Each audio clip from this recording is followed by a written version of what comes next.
వాక్యాన్ని ధ్యానం చేసుకుందాం. యోహాను సువార్త 12వ అధ్యాయము 24వ వచనాన్ని ధ్యానం చేసుకుందాం. యోహాను సువార్త 12వ అధ్యాయము.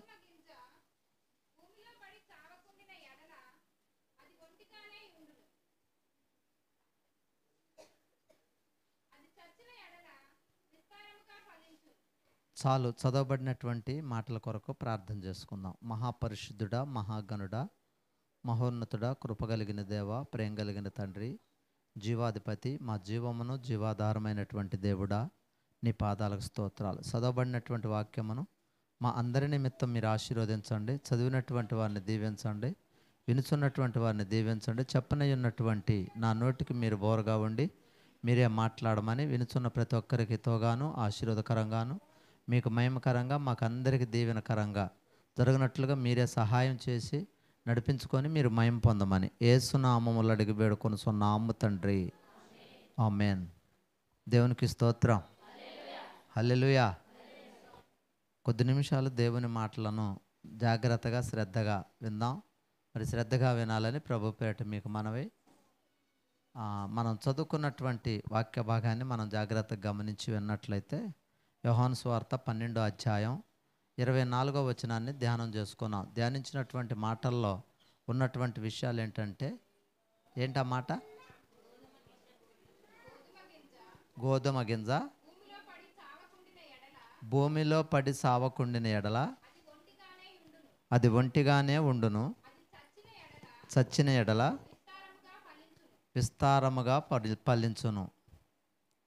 గోధుమ గింజ భూమిలో పడితే మనం విత్తినటువంటి ఆ గింజ ఏం కావాలట? ఏం కావాలి?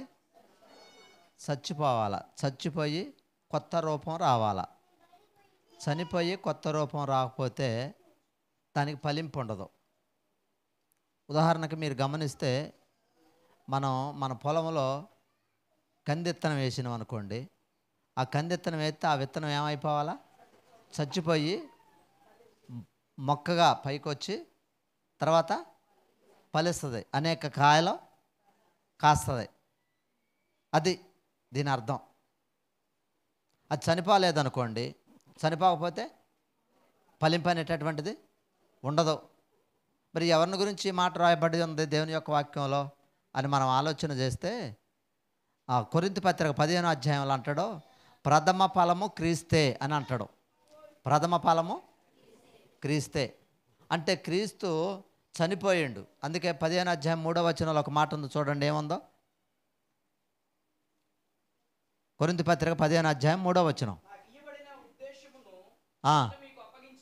నాకు ఇయ్యబడిన ఉపదేశం మీకు అప్పగించి తిని, అదేమనగా లేఖనముల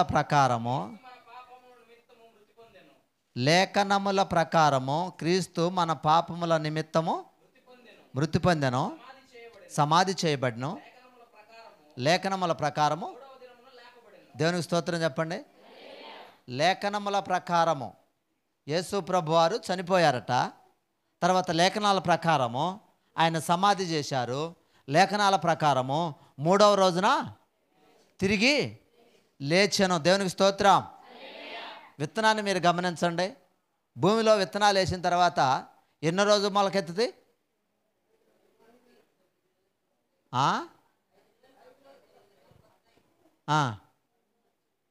10 రోజులకు వస్తాయి, నెల రోజులకు వస్తాయి.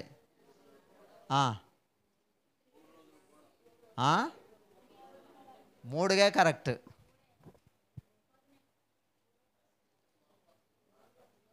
మొలక వస్తుందా? Right, very good. అదే మొలక వస్తుంది.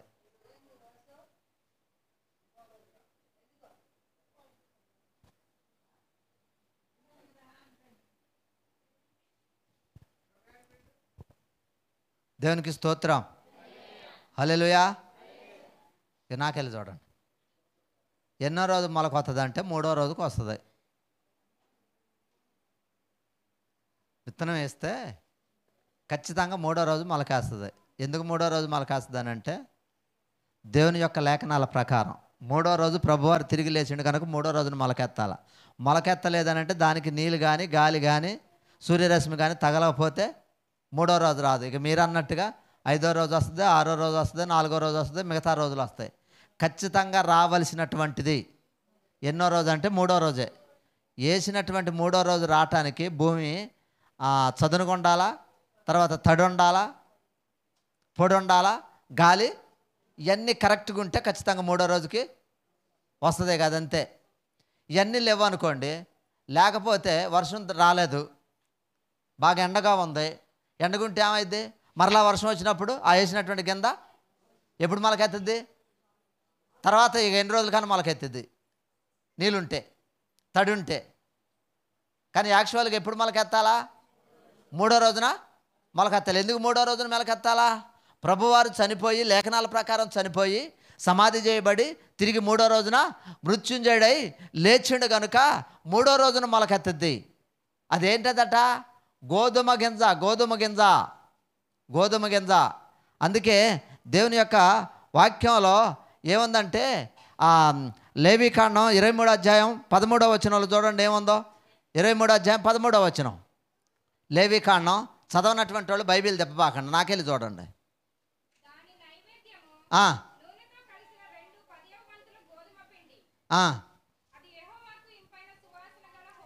దేవునికి స్తోత్రం.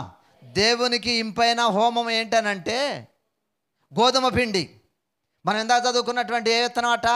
గోధుమ గింజ, గోధుమ పిండి. ఇంపైన హోమము, దాని ప్రాణార్పణము. ఏంటట ప్రాణార్పణం? ప్రాణార్పణం, ప్రాణానికి అర్పించేటటువంటిది ఏంటదట? ద్రాక్షారసం. ఇక్కడ గోధుమ పిండి ఉంది, తర్వాత రెండోది ద్రాక్షారసం ఉంది. గోధుమ పిండి ఉంది, ద్రాక్షారసం ఉంది. దేవునికి స్తోత్రం. అంటే గోధుమ పిండి ఉంది, ద్రాక్షారసం ఉందంటే మనకేమంటే అర్థం కావాలా? దేనికి ఉపయోగిస్తారు గోధుమ పిండిని, ద్రాక్షారసాన్ని? రొట్టెకు ఉపయోగిస్తారు. Very good. ఒకటి గోధుమ పిండిని రొట్టెకి, ద్రాక్షారసాన్ని రక్తానికి. Very good. అంతే. అందుకే కదా యేసు ప్రభువారు తాను అప్పగింపబడినటువంటి రాత్రి కృతజ్ఞతాస్తుతులు చెల్లించి ఆ రొట్టెను విరిచి, రొట్టె రొట్టె దేనికి సాదృశ్యం అని మనం ఆలోచన చేస్తే చూడండి, దేవుని యొక్క వాక్యంలో యోహాను సువార్త 6వ అధ్యాయం 51వ వచనం.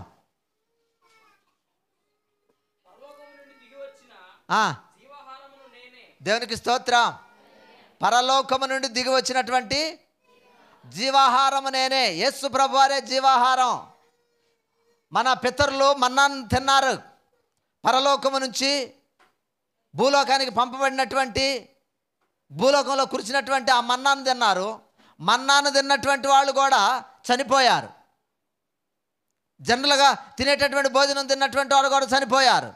జీవాహారము తింటే, నా శరీరము తిని నా రక్తం త్రాగువాడే నిత్య జీవము గలవాడు. దేవుని సన్నిధిలో ఉన్నటువంటి మనం ఆయన శరీరాన్ని తినాలి, ఆయన రక్తాన్ని త్రాగాలి. ఆయన శరీరాన్ని తినాలంటే డైరెక్ట్గా ఆయన శరీరాన్ని తినం, కానీ ఆయన శరీరానికి సాదృశ్యమైనటువంటి గోధుమ పిండితో తయారు చేసినటువంటి రొట్టెను తినాలి.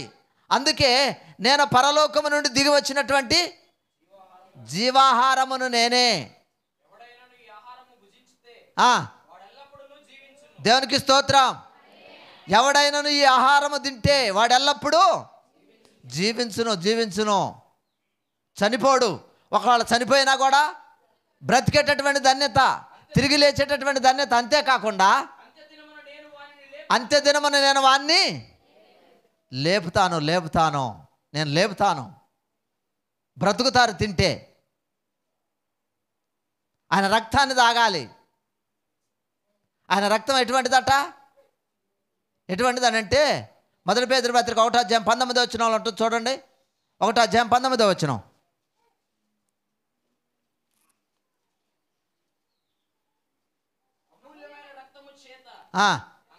అనగా నిర్దోషమును నిష్కలంకమునగు. దేవునికి స్తోత్రం. దేని చేత విమోచించబడ్డావట? అమూల్యమైనటువంటి రక్తం, నిర్దోషమైనటువంటి రక్తం, నిష్కలంకమైనటువంటి రక్తం, పవిత్రమైనటువంటి రక్తం. అందుకే యేసు రక్తము ప్రతి పాపము నుండి మనలను పవిత్రులుగా చేస్తుంది. అమూల్యమైనటువంటి రక్తం, దోషం లేనటువంటి రక్తం, నిర్దోషమైనటువంటిది, పాపం లేనటువంటి రక్తం, అందరికీ సరిపోయేటటువంటి రక్తం యేసు రక్తం. దేవునికి స్తోత్రం, హల్లెలూయా. మరి మన రక్తం అయితే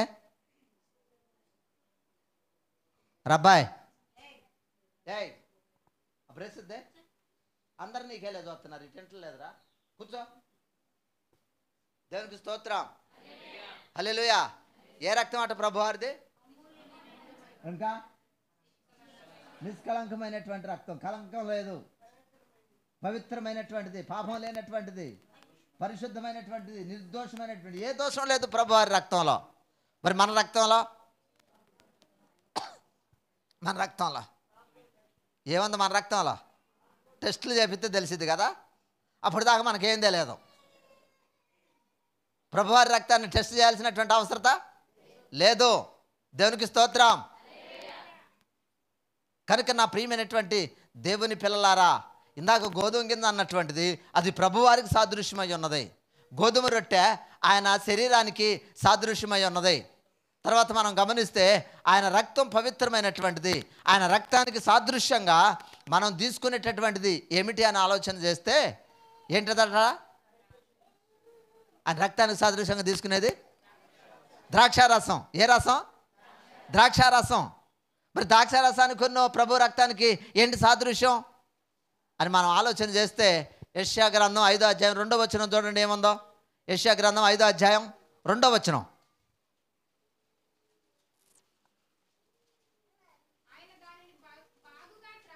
బాగా త్రవ్వి రాళ్లను ఏరి.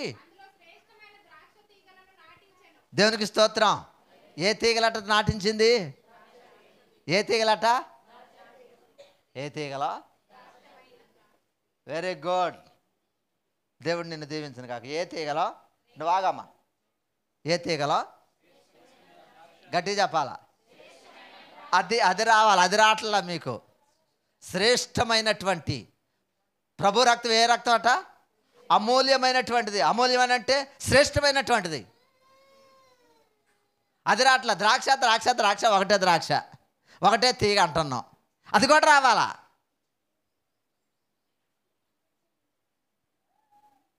పాట ఉంది మనం పాడేటటువంటి పాట. ఏం పాట అది? ఏ పాట అది? పాడండి ఆ పాట ఒకసారి.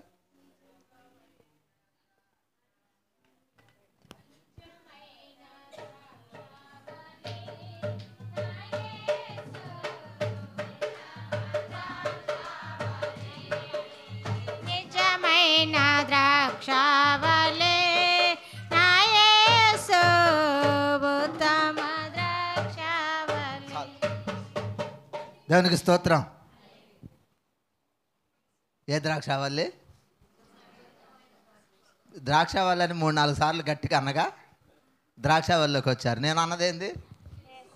శ్రేష్టమైన ద్రాక్షావల్లిగా. ఈ శ్రేష్టమైనటువంటి ద్రాక్షావల్లి నుంచి సాదృశ్యంగా ఏం తీసుకుంటాను?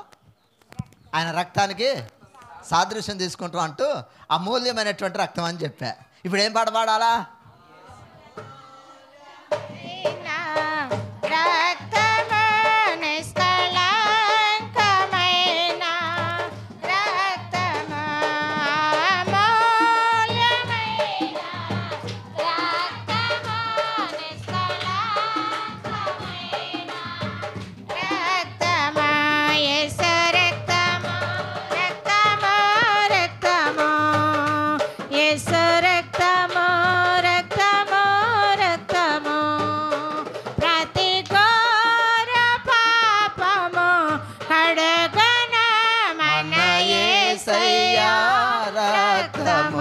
ప్రతి ఘోర పాపము కడుగును మన యేసయ్యా రక్తము.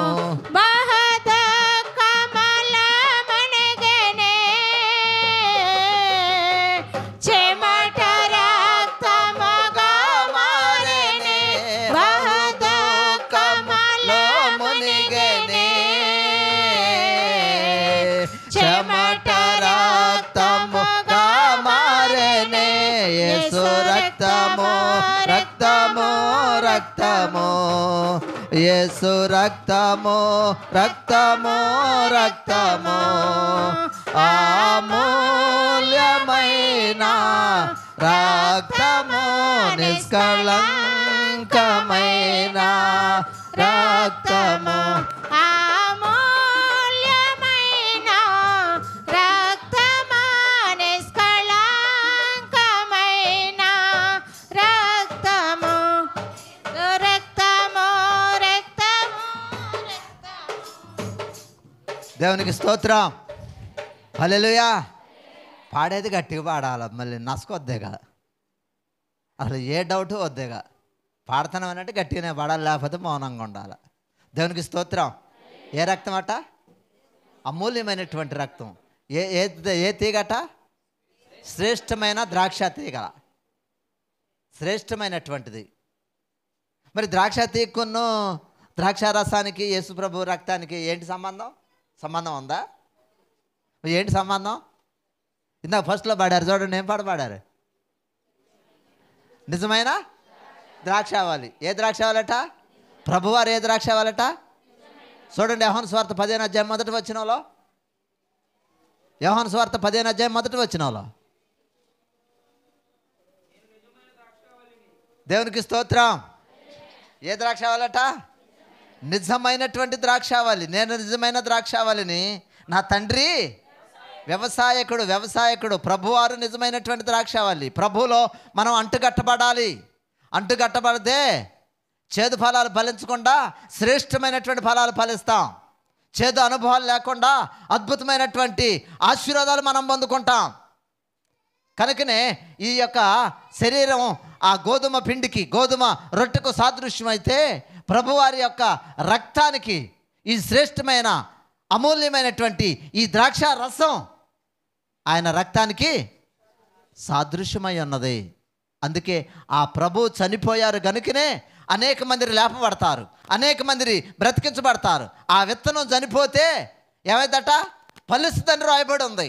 ఆ విత్తనం క్రీస్తే. లేఖనాల ప్రకారం చనిపోయాడు, లేఖనాల ప్రకారం సమాధి చేయబడ్డారు, లేఖనాల ప్రకారం తిరిగి 3వ రోజున మృత్యుంజయుడై లేచాడు. ఆయన లేచిండు గనుకనే మనకు జీవం, ఆయన లేచిండు గనుకనే మనకు పునరుద్ధానం, తిరిగి లేచేటటువంటి ధన్యత. కనుక ఆ రొట్టెను, ఆ ద్రాక్ష రసాన్ని తీసుకోవటానికి గల కారణం మనం ఆలోచన చేస్తే, మొట్టమొదటగా పస్కా పండుగ ఎక్కడ జరిగిందంటే ఐగుప్తు దేశంలో జరిగింది. ఐగుప్తు దేశంలో జరిగింది. ఐగుప్తు దేశంలో ఎందుకు జరిగిందంటే, ఇశ్రాయేలీలు ఐగుప్తు దేశంలో బానిసలుగా ఉన్నారు. వెట్టి పని చేశారు, వెట్టి చాకరీ చేశారు. పని చేయించుకొని కూలి ఇవ్వలేదు, పని చేయించుకొని జీతం ఇవ్వలేదు, పని చేయించుకొని ఆహారం పెట్టట్లేదు. అయితే దేవుడికి ఆ ఇశ్రాయేలీలు ఐగుప్తు దేశంలో మొరపెట్టినప్పుడు దేవుడు వారు మొర విని ఇశ్రాయేలీకి ఒక నాయకుడిని ఏర్పాటు చేసి, ఆ నాయకుని పేరు మోషే. మోషే ద్వారా దేవుని యొక్క ఆజ్ఞలను అనుగ్రహించి దేవుడు ఏం చెప్పిండనంటే, మిమ్మల్ని నేను ఈ ఐగుప్తు దేశంలో నుంచి బయటికి విడిపిస్తాను, బయటికి రప్పిస్తాను. అది ఎప్పుడంటే మొదటి నెల 14వ తారీఖు, అబీబ్ నెల 14వ తారీఖుని మిమ్మల్ని బయటికి తీసుకొని వస్తాను కనుక, దశమి నాడు అనగా మొదటి నెల 10వ తారీఖున మీరేం చేయాలో తెలుసా? ఇంటికొక గొర్రె పిల్లను. ఏ గొర్రె పిల్లనంటే అది నిర్దోషమైనటువంటి గొర్రె పిల్ల. దేవుని యొక్క వాక్యంలో రాయబడి ఉంది. చూడండి, నిర్గమాకాండం 12వ అధ్యాయం 6వ వచనంలో రాయబడి ఉంది. నిర్గమాకాండం 12వ అధ్యాయం 6వ వచనంలో ఒక మాట రాయబడి ఉంది. నిర్గమాకాండం 12వ అధ్యాయం. దేవునికి స్తోత్రం. ఏ పిల్లనట? ఏ పిల్లనట? చెప్పరమ్మా, వినపడదా? నిర్దోషమైన ఏడాది మగపిల్లను, గొర్రె పిల్లను. ఎటువంటిదట అది? నిర్దోషమైనటువంటిది. 10వ తారీఖుని ఏర్పాటు చేసుకొని, సిద్ధపరచుకొని, రెడీ చేసుకొని ఏం చేయాలట? 14వ తారీఖు సాయంకాలమున దాన్ని వధించవలనని రాయబడి ఉంది. వధించి దాన్ని కాల్చి దాని మాంసమును భుజించాలని ఉంది. నిర్దోషమైనటువంటి గొర్రె పిల్ల మాంసాన్ని ఏం చేయాలట? భుజించాలి. అది దేనికి సాదృశ్యమై ఉందంటే ప్రభువారి శరీరానికి సాదృశ్యమై ఉన్నది. మరి గొర్రె పిల్లకు ప్రభువారికి ఏంటి సంబంధం అని మనం ఆలోచన చేస్తే, దేవుని యొక్క వాక్యంలో యోహాను సువార్త 1వ అధ్యాయం 29లో ఉందో చూడండి. ఏముందో? 1వ అధ్యాయం 29వ వచనం. మరునాడు యోహాను యేసు తన యొద్దకు రాగా ఆయనను చూసి, ఎవరిని చూసి? యోహాను యేసు ప్రభువును చూసి ఏమంటుందో తెలుసా? ఇదిగో లోక పాపములు మోసుకొని పోవు దేవుని గొర్రె పిల్ల. నిర్దోషమైనటువంటి గొర్రె పిల్ల ఎవరనంటే ప్రభువారే. ప్రభువారే.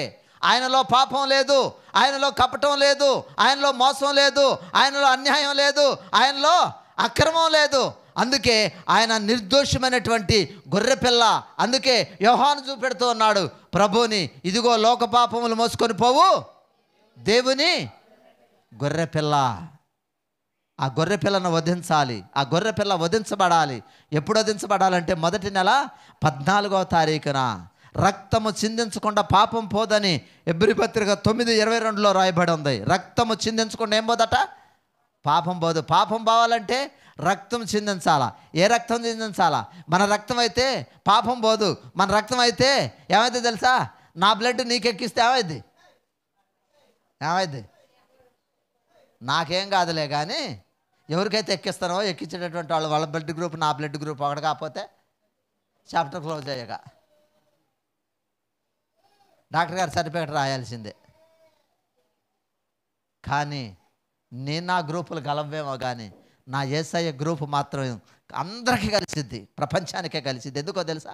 అది నిర్దోషమైనటువంటి గొర్రెపిల్ల, అమూల్యమైనటువంటి రక్తం, నిర్దోషమైనటువంటి రక్తం, పాపం లేనటువంటి రక్తం, పాపాన్ని తొలగించేటటువంటి రక్తం, పవిత్రులుగా చేసినటువంటి రక్తం, నా ప్రభు రక్తం. అందుకే ఆ ప్రభువారి రక్తం త్రాగాలి అని అంటే మనం కూడా ఏ విధంగా సిద్ధపడాలో తెలుసా? నిర్దోషమైనటువంటి మనసుతో మనం ఉండాలి, అమూల్యమైనటువంటి మనసుతో ఉండాలి, పరిశుద్ధమైనటువంటి హృదయంతో మనం ఉండాలి. ఆ హృదయం లేకుండా, పరిశుద్ధత లేకుండా, పవిత్రత లేకుండా, అమూల్యత లేకుండా విశ్వాసంలో మనం ఆచరిస్తే వాళ్ళు ఏమవుతారో తెలుసా? రోగులు, బలహీనులు అవుతారు, దేవుని శాపానికి గురవుతారు. ప్రభు శరీరం అని వివేచింపక దేనికట? శిక్షా విధి కలగటానికి. చాలామంది ఏ విధంగా తింటున్నారో తెలుసా? ఏ విధంగా త్రాగుతున్నారో తెలుసా? ఆలోచించుకోవాలి. ఎవరు కాళ్ళే పరిచయాలు చేసుకోవాలి. లోన ఏముండకూడదట? అతని నోట ఏం లేదట? కప్పటం లేదు. మరి మనకు కూడా ఏముండకూడదు? కపటం పెట్టుకొని, లోన ఒకటి పెట్టుకొని, బయట ఒకటి పెట్టుకొని, లోన ఒకటి మాట్లాడి బయట ఒకటి ఉండి కపటం ఉంటే నువ్వు ఆచరించడం దండగా. ఆ కపటం లేకుండా పరిశుద్ధంగా, పవిత్రంగా నువ్వు ఆచరిస్తే అది నీకు పండగ. నీ జీవితంలో అద్భుతాలు జరుగుతాయి, ఆశ్చర్యాలు జరుగుతాయి, గొప్ప కార్యాలు జరుగుతాయి, దేవుడు ఉన్నతంగా ఆశీర్వదిస్తాడు. కానీ కపటంతో చేసినాం అనుకోండి, అయోగ్యంగా ఆచరించినాం అనుకోండి, మనస్పర్ధలు పెట్టుకొని ఆచరించినాం అనుకోండి, ఏమైందో తెలుసా? అది ఆశీర్వాదకరంగా మారదు, కానీ శాపంగా మారిద్ది. కనుక నా ప్రియమైనటువంటి దేవుని పిల్లలారు, అందుకే పెద్దలు ఒక మాట ఏమంటారు తెలుసా? చింత చచ్చినా ఏం చావదట? మరి ఆ పులుపు లేకుండా ఉండాలి. అందుకే పులియని రొట్టెల పండుగ అంటారు దీన్ని. ఏ పండుగ అట? పులియని రొట్టెల పండుగ. పులియని రొట్టెల పండుగ, పులియని రొట్టెల పండుగ. అందుకే ఈ పండుగను ఎట్లా ఆచరించాలో తెలుసా? చూడండి, మొదటి కొరింథీయులకు రాసిన పత్రిక 5వ అధ్యాయం 8వ వచనం చూడండి ఏముందో. 5వ అధ్యాయం 8వ వచనం. గనుక పాతదైన పులిపిండితోనైనను దుర్మార్గతయు దుష్టత్వమును పులిపిండితోనైనను కాక నిష్కాపట్యమును సత్యమును పండగను ఆచరిస్తాం. సత్యం అనేటటువంటి పులియని రొట్టెలతో. ప్రభువారు సత్యం. ఏమన్నాడు ప్రభువారు? నేనే సత్యం, నేనే జీవం, నేనే మార్గం. ఏ రొట్టెతోటా? పులియని రొట్టె. దుర్మార్గం లేని, దుష్టత్వం లేని, నిష్కాపట్యంగా ఉన్నటువంటి సత్యం అనేటటువంటి పులియని రొట్టెతో. సత్యం. ప్రభువారు పులి లేదు, ప్రభువులో పాపం లేదు, ప్రభువులో దోషం లేదు, ప్రభువులో నేరం లేదు. అందుకే సత్యమను పులియని రొట్టెలో పండగ ఆచరిద్దాం అంటున్నారు. ఎట్లా ఆచరించాలంటే పండగ? సత్యం అనేటటువంటి పులియని రొట్టెతో. ఆయనలో పులుపు లేదు. మరి మనలో ఏముంది? చింత చచ్చినా ఏం చావదు? పులుపు చావదు. మరి పులుపుని చంపుకోవాలా? పులుపు అంటే దుర్మార్గం, పులుపు అంటే దుష్టత్వం, పులుపు అంటే పాపం, పులుపు అంటే అవిధేయత, పులుపు అంటే దోషం. వీటిని చంపుకోవాలా? విరుగుడు కావాలా? విరుగుడు కావాలనంటే మన పాపాన్ని మనం ఒప్పుకొని ఏం చేయాలి తెలుసా? విడిచిపెట్టాలి. వాటిని విడిచిపెట్టకుండా అలానే పులుపు ఉంచుకొని, అలాగనే పాపం ఉంచుకొని, అలాగనే దోషం ఉంచుకొని మనం పండగను ఆశ్రయిస్తే మన జీవితంలో అద్భుతాలు జరగవు, ఆశ్చర్యకార్యాలు జరగవు, గొప్ప కార్యాలు జరగవు. ఎప్పుడైతే వీటిని తీసేసుకొని నిష్కాపట్యమును, దుర్మార్గతయు, సత్యం అనేటటువంటి పులియని రొట్టెల పండగ ఆశ్రద్దాం అంటాడు. కనుక నా ప్రియమైనటువంటి దేవుని పిల్లలారా, అయితే వాళ్ళు ఏం చేశారో తెలుసా? మొట్టమొదటగా ఐగుప్తు దేశంలో 430 సంవత్సరాలు బానిసత్వం చేసి దేవునికి మొరపెట్టి కన్నీళ్లు విడిచి మొరపెడితే దేవుడు వారి ప్రార్థన ఆలకించి ఐగుప్తు దేశంలో నుంచి బయటికి రప్పించడానికి ఫరో రానియకపోతే ఏం చేసిండో తెలుసా? ఏం చేసిండు? 12 అధ్యాయాలు ఉంటుంది నిర్గమాకాండంలో. ఏం చేసిండో తెలుసా? ఏం చేసిండనంటే వాళ్ళ ఇశ్రాయేలీలందరికీ ఆజ్ఞాపించాడు. అందరికీ చెప్పిండు, ఇశ్రాయేలీలు కాదు, ఆ దేశంలో ఉన్నటువంటి వాళ్ళందరికీ చెప్పిండు, పండగను ఆచరించండి.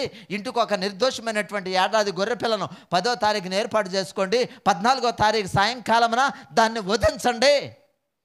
అది నాకు సాదృశ్యం. వధించి దాన్ని కాల్చి తినండి. మీరు బయటికి రండి. అప్పుడు కాల్చి తినే ముందు దాని రక్తం కొంచెం తీసుకోండి. తీసుకున్న తర్వాత ఏం చేయాలో తెలుసా?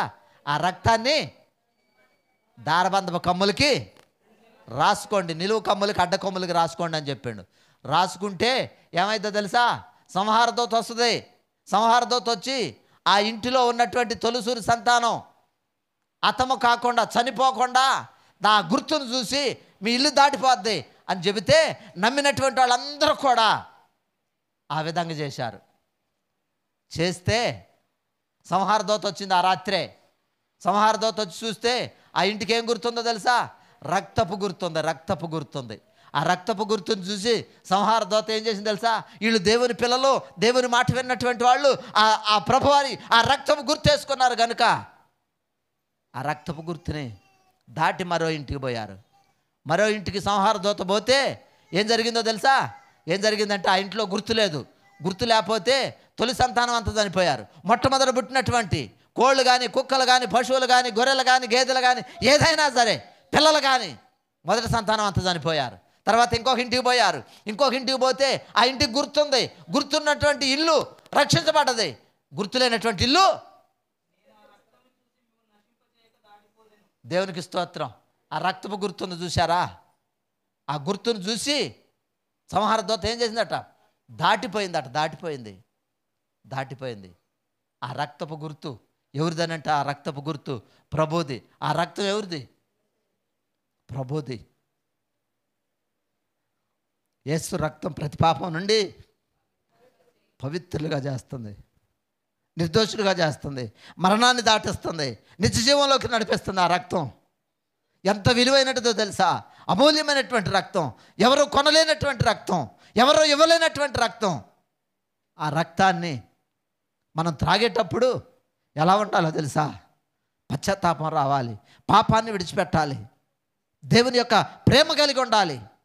ఆ విధంగా మనం ఉండకపోతే, ఆ విధంగా మనం అనుసరించకపోతే ఏమైందో తెలుసా? మన జీవితంలో నష్టం వస్తుంది, మన జీవితంలో కష్టం వస్తుంది. దేవుని మాట వినకపోతే విన్నటువంటి వారి ఇంట్లో తొలిసూరి సంతానం చనిపోయారు. కనుక నా ప్రియమైనటువంటి దేవుని పిల్లలారా, వారు మాట విన్నారు కనుకే ఐగుప్తు దేశం నుంచి విమోచించబడ్డారు. ఐగుప్తు దేశం నుంచి, బానిసత్వం నుంచి విమోచించబడ్డారు. పాపం అనేటటువంటి బానిసత్వం నుంచి విమోచించబడి విడుదల పొంది కానానుకు వచ్చారు. నీవు నేను ఆ పరమ కానానికి చేరాలంటే, ఆ నిత్య జీవానికి చేరాలనంటే ఏం చేయాలో తెలుసా? పస్కా పండుగను ఆచరించాలి. వాళ్ళు ఆ విధంగా చేసిన తర్వాత ఏమంటారు తెలుసా? వాళ్ళ పిల్లలు అడుగుతున్నారట. చూడండి అక్కడే 12వ అధ్యాయం నిర్గమాకాండం 12వ అధ్యాయం 26వ వచనం. మరియు మీ కుమారులు మిమ్మల్ని అడిగినప్పుడు దేవునికి స్తోత్రం ఏం చెప్పాలట? ఇది యెహోవాకు పస్కా బలి. ఏ పస్కా బలి? కొరింథీ పత్రికలు అంటాడు, ఏమంటాడు తెలుసా? క్రీస్తును మన పస్కా పశువు వధించబడెను. 1 కొరింథీ పత్రిక 5వ అధ్యాయం 7వ వచనంలో ఉంది. చూడండి, 1 కొరింథీ పత్రిక 5వ అధ్యాయం 7వ వచనంలో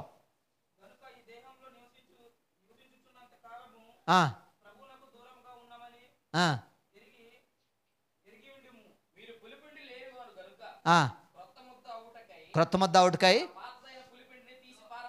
దేవునికి స్తోత్రం. అదేనా నేను చెప్పిందేనా నాన్న? కొంచెం తప్పు చదివినవులే. దేవునికి స్తోత్రం. ఇంతే కాక దేవునికి స్తోత్రం. ఏ పశువు అట అడుగుతారు. పిల్లలకు తెలియదు కదా, చాలామందికి తెలియదు కదా. ఏమని అడుగుతారు? పస్కా ఏంది? ఆ రోజుల్లో అయిపోయింది కదా.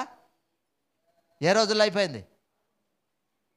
పితరుల కాలంలో చేశారు కదా, ధర్మశాస్త్ర కాలంలో చేశారు కదా. ఇప్పుడేంటని మీ పిల్లలు అడిగితే, మీ కుమారులు అడిగితే, నీ బంధువులు అడిగితే మనం చెప్పాలి. ఏమని చెప్పాలట? ఇది యెహోవాకు పస్కా బలి. ఏ పస్కా బలి అట? కొత్త నిబంధనలోకి వచ్చేసరికి ఏ బలి అని చెబుతున్నావు? క్రీస్తును మన పస్కా పశువు వధించబడను. ఏ పశువు వధించబడ్డది? క్రీస్తు వధించబడ్డా. ఎవరి కోసం? నీ కోసం, నా కోసం, మనందరి కోసం, ఈ ప్రపంచం కోసం. క్రీస్తు అనే పస్కా పశువు వధించబడ్డాడు. వాళ్ళు చేసినటువంటి ఆ పస్కా పశువును మనం వధించట్లేదు, కానీ మన కొరకు ప్రభువారు చనిపోయారు, వధించబడ్డారు, సమాధి చేయబడ్డారు, తిరిగి 3వ రోజున లేచారు. ఇక మనం చేయాల్సినటువంటి ఆ పశువును వధించడం చేయాల్సినటువంటి అవసరత లేదు. అందుకే ఆయన మరణాన్ని జ్ఞాపకం చేసుకోవటానికి ఈ పండుగను ఆచరించాలి. ఎప్పుడు వస్తుందో మరణం?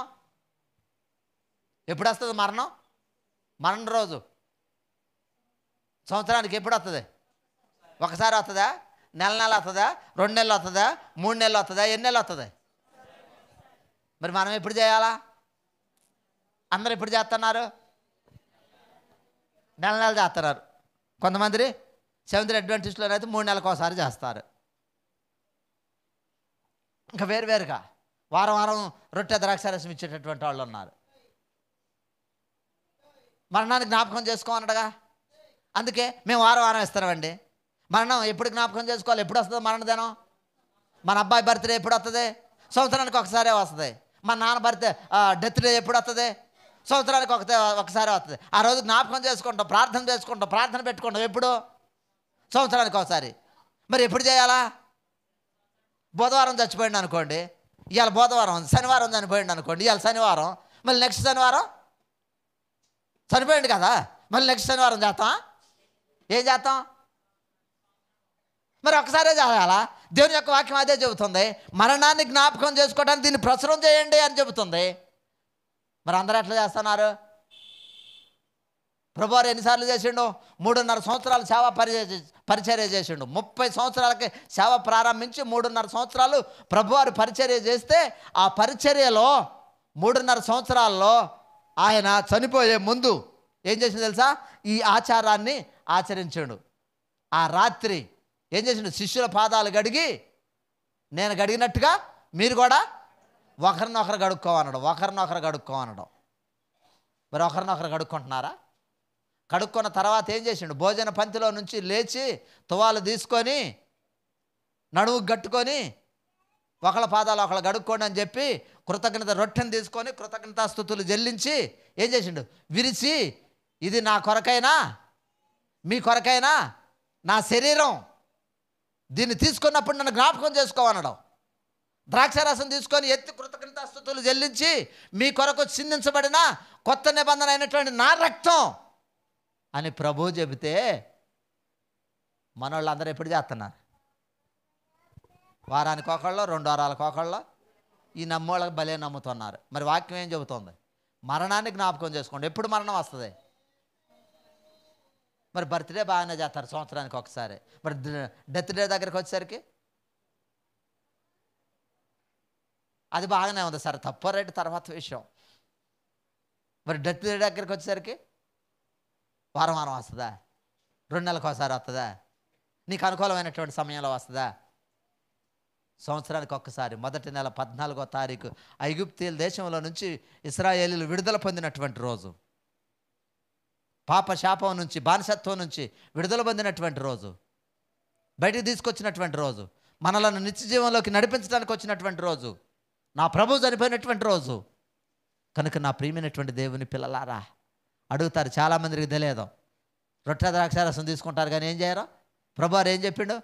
యోహాను సువార్త 13వ అధ్యాయంలో, నేను గడిగిన ప్రకారం మీరును ఒకరి పాదాలు కాబట్టి ప్రభువును బోధకుడనైన నేను మీ పాదములు కడిగిన ఎడల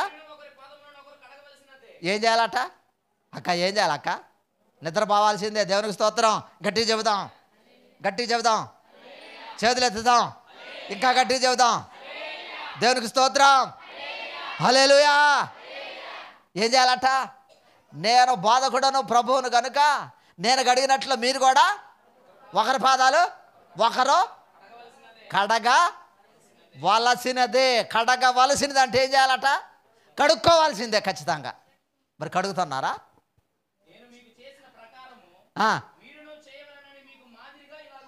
మీకు మాదిరిగా ఎలాగ చేసినట్టు నేను చేశాను చూడండి. నేను చేసినట్టుగా మీరు చేయాలని. దేనికి చేసింది? నేను ఉత్తగా చేసింది అనుకున్నా. బాప్తీసం ఉత్తగా తీసుకున్నాను అనుకున్నా. ఆయనలో పాపం ఉందా? బాప్తీసం తీసుకోవడానికి నీతి యావత్తు ఎలాగ జరగాలని బాప్తీసం తీసుకుంటాం. నువ్వు కూడా బాప్తీసం తీసుకోవాలని. శిలకరింపు బాప్తీసం కాదు. ఏ బాప్తీసం కాదు? ఏ బాప్తీసం? నీళ్ళు చల్లుతారు కాదు ఎందులో, అదేదో అది తీసుకొని ఇట్లా చల్లుతారుగా. చలిది ఏమైంది? గాన స్నానం. చలిది ఏమైంది? దాన్ని శిలకరింపు బాప్తీసం అంటారు. జ్ఞాన స్నానం అన్నారు చూడండి. ప్రభువారు జ్ఞాన స్నానం తీసుకుండా. ఎందుకు తీసుకుండా? ఈ జ్ఞాన స్నానం తీసుకునే వాళ్ళు ఉంటారు, ఇట్లాంటి పిచ్చోళ్ళు ఉంటారు అని చెప్పేసి ప్రభువారు ఏం చేసింది తెలుసా? యోర్దాను నదిలో యోహాను చేత బాప్తీసం తీసుకున్నాడు ఆయన.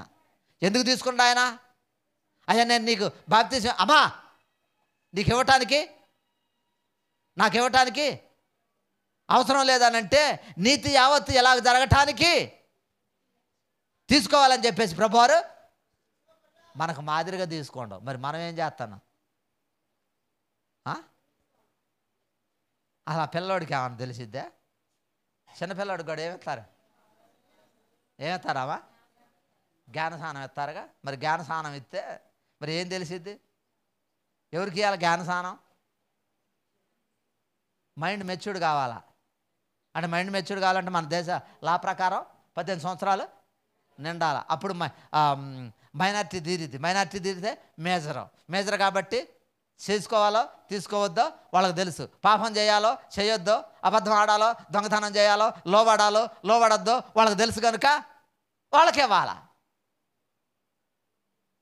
వాళ్ళకైనా ఎట్లా ఇవ్వాలా? వాళ్ళు అంగీకరిస్తే, వాళ్ళు ఇవ్వంటే బలవంతంగా కాదు. అంతేనా? మరి వాళ్ళు ఎట్లా ఎత్తన్నారు? అది ఈ పిల్లోడికి పాపం తెలియదా పుణ్యం తెలియదా? మనకు ప్రభువారే నా దివ్యబలి పూజ అయిపోయింది. ప్రభువారే దివ్యబలి పూజ చేశా. ప్రభువారే కదా మన కోసం చనిపోయింది. ఇంక నువ్వేంది దివ్యబలి పూజ చేయటం? దివ్యబలి పూజ చేస్తే ఎట్టుండాలా? ప్రభువారు ఎటువంటి ఆయన? పరిశుద్ధుడు ఆయన, పాపం లేనటువంటి ఆయన. మరి ఈ దివ్యబలి పూజ ఎట్టుంది? అంతా కపటమేనా? అంతా కుట్రేనా? అవునా కదా? మీరు గమనించండి. ఏ బలి పూజ చేసినా, ఏ ప్రార్థన చేసినా ఎట్టుండాలా? పర్ఫెక్ట్గా ఉండాలా. నా దేవుడు పర్ఫెక్ట్. నా యేసయ్య కూడా ఎటువంటి ఆయన? పర్ఫెక్ట్. ఆయన మనందరి కోసం బలి అయిపోయిండు. దివ్యమైనటువంటి బలి పూజ చేసిండు ఆయన మన కోసం. ఎందుకు? మనల్ని పాపం నుండి, శాపం నుంచి, బానిసత్వం నుంచి విడిపించడానికి, నిత్య నరకం నుంచి విడిపించడానికి, నిత్య రాజ్యానికి వారసులు చేయటానికి ఆయన బలి అయిపోతే నువ్వేంది దివ్య బలి పూజ చేసేది? ఆయన నీ కోసం బలి అయింది. నువ్వు దివ్య బలి పూజ చేసి నీ ప్రాణాన్ని అన్నేస్తావా? రక్తాన్ని ఇస్తావా? 300 ml రక్తాన్ని ఇస్తేనే ఏమనుకుంటాం? 300 ml ఇచ్చారనుకోండి ఎవరన్నా ఏమంటాం? నీరసం అవుతుంది అబ్బాయి, నీరసం అవుతా. అది 300 mlకే మనం గిలగిల కొట్టుకుంటుంటే నా యేసయ్య తన రక్త బొట్లంతా కూడా అయిపోయి చివరకు కూడా ఏముందో తెలుసా? నీరు లాంటి చిన్న చొక్కు ఉంటే ఒక గుడ్డివాడు కోపం అబ్బట్లేక ఆ ప్రభువుని బల్లెంతో తీసుకొని కొడితే ఆ నీరుగా ఉన్నటువంటి అది వచ్చి ఆ గుడ్డోడి కంటిలో పడితే వెంటనే శుభ వచ్చింది. నా యేసయ్య చివరి రక్త బొట్టులో కూడా ఆ నీటిలో కూడా ఏముందో తెలుసా? ప్రేమ ఉంది. ఎందుకు దివ్య బలి పూజ అయిపోయాడు? ఎందుకు బలిదానం చేశాడు తన ప్రాణాన్ని? నిన్ను నన్ను రక్షించటానికి, నిన్ను నన్ను విమోచించడానికి, నిన్ను నన్ను పరలోకానికి చేర్చడానికి నా యేసయ్య బలైపోయాడు. అందుకే ఈ ఆచార్యం ఏంటని మీ పిల్లలు అడిగితే ఏం చెప్పాలట? ఇది యెహోవాకు పస్కా బలి. ఏంటా పస్కా బలి? ప్రభువారు క్రీస్తును మన పస్కా పశువు వధించబడినటువంటి రోజు, చనిపోయినటువంటి రోజు, సమాధి చేయబడినటువంటి రోజు అది. ఆ పండగను నీవు ఆచరించాలి. ఆచరించడమే కాదు, ఏం చేయాలట? అడిగితే ఏం చెప్పాలట? పస్కా బలి అని చెప్పాలి. ఏంటి మీ ఆచారం? మా ఆచారం చూడండి అని అంటావా? రాండి అని చెబుతావా? మనం పిలవంగానే ఏం చేస్తాం? ఎవరైనా పిలిచారనుకో, పండగ ఉందా రాండి అన్నారు అనుకోండి, బలేకపోతాం మనం. మరి వాళ్ళు ఎప్పుడన్నా చూశారా అమ్మా? దేవునికి స్తోత్రం. మనం పోతాం, భలే చెబుతున్నాం. మనం పిలిచినా వాళ్ళు రారు. మరి మన పిలిస్తే ఇప్పుడు సమాధానం రావాలమ్మ నాకు. మనల్ని పిలిస్తే నాకెళ్ళి చూడండి అమ్మ తల్లులు, నాకెళ్ళి చూడాలి. పిలిస్తే అమ్మా, దేవునికి స్తోత్రం. ఇక నన్ను ఆగుతారేమని మెదలకుండా ఈ మాట అన్నా. మనల్ని పిలిస్తే ఏం చేస్తాం? తుర్రు నురుగుతాం. మరి మనం ఎందుకు పిలవట్లే? వాళ్ళకి తెలియదు కదా. మీరు చూడండి, ఎక్కడికైనా ప్రార్థనకు పోతే, ఎప్పుడన్నా పోతే, ఎక్కడికైనా పోతే ఆదివారం ప్రార్థన అన్నాను ఉంటే పోతే తప్పంటలే నేను. ఒకళ్ళు పోతే అక్కడ ఏం చేస్తారు తెలుసా? ఏం చేస్తారు? శరీరం ద్రాక్షారసం, రొట్టె ద్రాక్షారసం ఎత్తారుగా. ఇక ముందు ఏం చేస్తారు? కాళ్ళు కడుక్కుంటున్నారా? మరి ప్రభు గారు చెప్పారు కాళ్ళు కడుక్కోవని. నేను గడిగిన ప్రకారం మీరు కడుక్కోమన్నాడు కదా. మరి వాళ్ళు ఏం చేయాలా? అది లేదు. మరి ఇంకోసారి ఏమెత్తారు? దీపావళి పూజ అయిపోయింది, ఇంకేంటన్నాడు? సప్రసాదం. ఏమెత్తారు అమ్మా? ఏమెత్తారు? సప్రసాదం అని అంటే ఇందాక చదువుకున్నాం కదా, 14వ తారీఖు సాయంకాలమున నిర్దోషమైనటువంటి గొర్రె పిల్లను వధించి దాన్ని కాల్చి తినాలన్నారు కదా. మరి ఈ సప్రసాదం ఎప్పుడు చేశారు? గుండ్రంగా ఉంటాయి కదా బిళ్ళలు. మీకు తెలిసే ఉంటుంది, బహుశా తెలిసి ఉంటుందో లేదో. మరి తెలిసిన వాళ్ళకి తెలిసి ఉంటుంది, తెలియని వాళ్ళకి తెలియదు. ఎప్పుడు చేసి ఉంటారా? అవి అప్పుడే చేసి ఉంటారా? ముందే ఏమైనా కొనుక్కొచ్చి ఉంటారా? బుక్ స్టాల్లో ఉంటాయి చూడండి. ఏ బుక్ స్టాల్ అంటే మనం కొనుక్కునే చదువుకునే బుక్ స్టాల్ కాదు, బైబిల్ బుక్ స్టాల్లో ఉంటాయి. బైబిల్ బుక్ స్టాల్లో ఏం చేస్తారనంటే, ముందే ఈ సప్రసాదానికి ఆ రౌండ్గా ఉండేటటువంటి బిళ్ళలు ఉండే చూసారా, బిళ్ళలు అమ్ముతారు, తీసుకొచ్చి స్టాక్ పెడతారు. తర్వాత ఈ ద్రాక్ష రసం ఉంది చూసారా, బాటిల్లో సీల్ చేసి పెడతారు. సీల్ చేసి పెడితే వీటిని తీసుకొచ్చి ఇస్తారు. ఆ సప్రసాదం ఇచ్చేటప్పుడు ఆ ప్రభు శరీరానికి సాదృశ్యమైనటువంటి ఆ రొట్టె అనుకుందాం, అది ఇచ్చినప్పుడు మరి ఏమి ఇవ్వాలి? మళ్ళీ ద్రాక్షారసం ఇవ్వాలిగా. ఇస్తారా ద్రాక్షారసం? ఏం చెప్పాలా?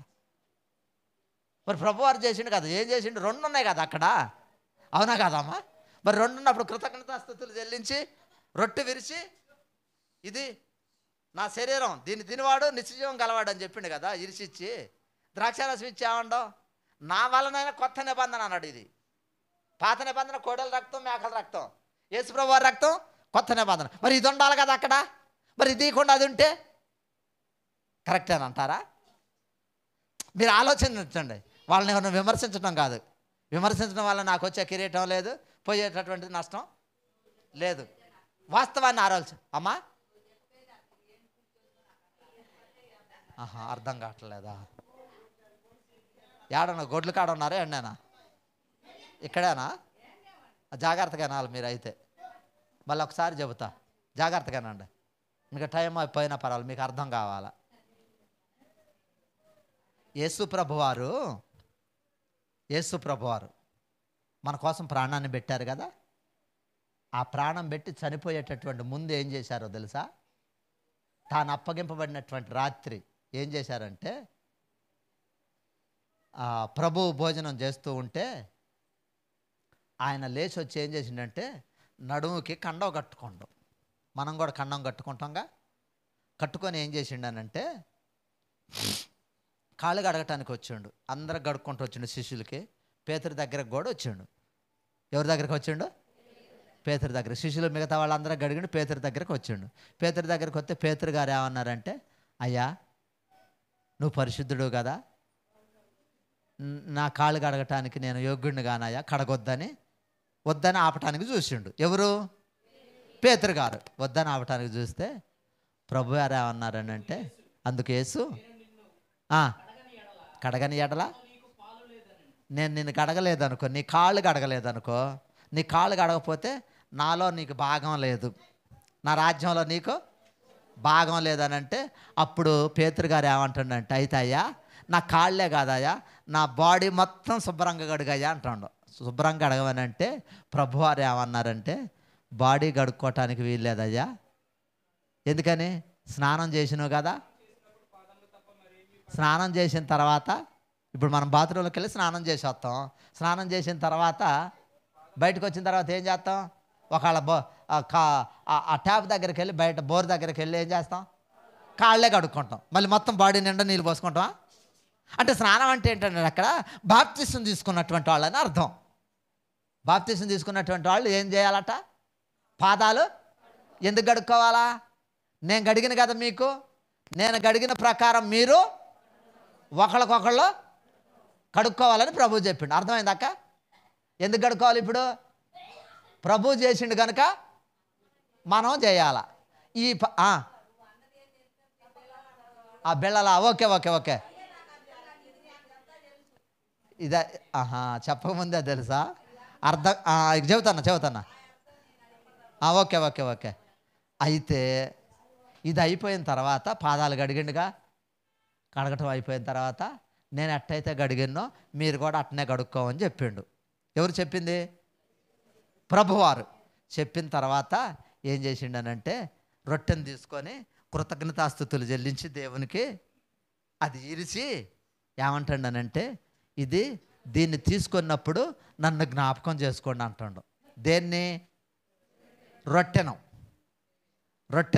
రొట్టె ఆయన శరీరానికి సాదృశ్యంగా, నా శరీరం తిని నా రక్తం తాగేవాడు నిత్య జీవం గలవాడు, పరలోకానికి వారసుడు అవుతాడు కనుక ఇది నా శరీరం కనుక మీరు తినండి అని చెప్పిండు. ఎవరు చెప్పింది? యేసు ప్రభువారు.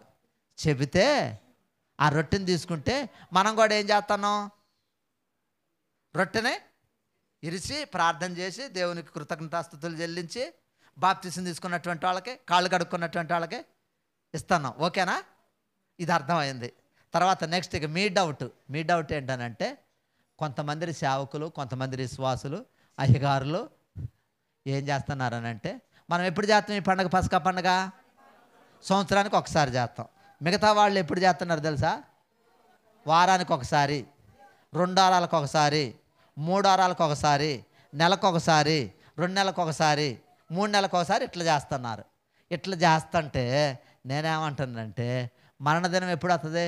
ఇప్పుడు నతానేల్ గారు ఉన్నారు, లేదు భాగ్యమ్మ గారు ఉన్నారు, చనిపోయారు కదా. వాళ్ళు చనిపోయిన రోజు ఎప్పుడు వస్తుంది?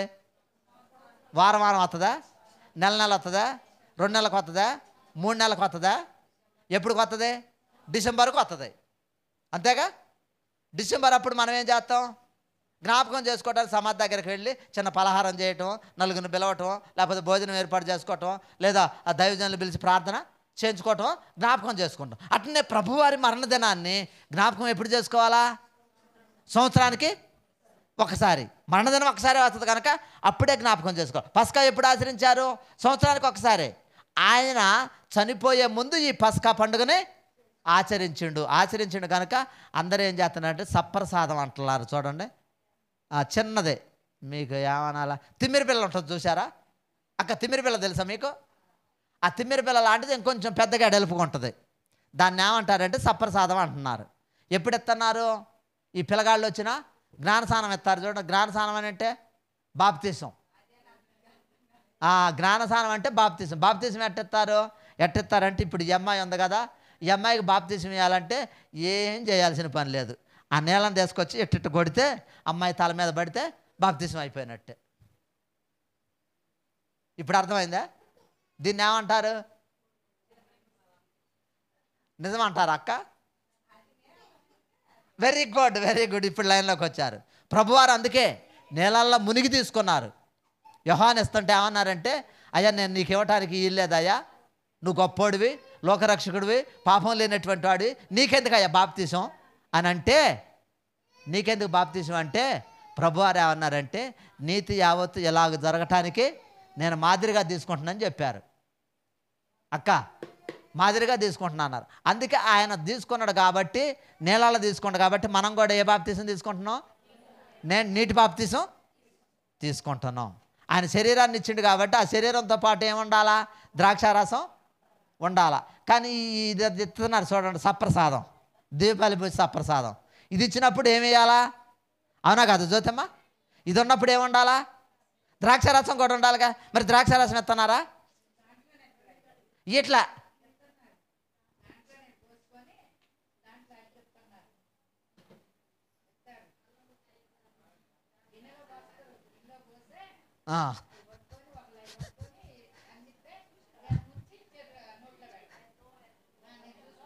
చూశారులేండి, లక్ష్మి గారు వాళ్ళ మిస్సెస్ చూశారులేండి.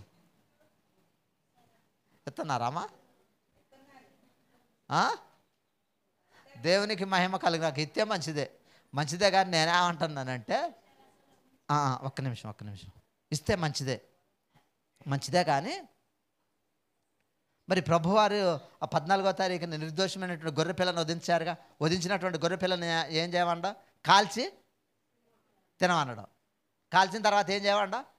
తినమనడం. మరి ఈ రొట్టె దానికి సాదృశ్యం కదా ప్రభువారి శరీరానికి. ఏం చేయాలా? పులియందు వద్దనడగా. పులియందు వద్దనంటే ఏది పులిసిద్ది? ఇప్పుడు మనం పిండి కలిపినాం అనుకోండి, వెరీ గుడ్ అమ్మ చెప్పరా. పిండి కలిపినాం అనుకోండి, ఏది పులిసిద్ది? స్టాక్ ఉండదు, పులిసిద్ది. అప్పటికప్పుడు చేసుకుంది. మరి ఏది చేసుకోవాలి మనం? అమ్మా అర్థమైందమ్మా? ఏది చేసుకోవాలా?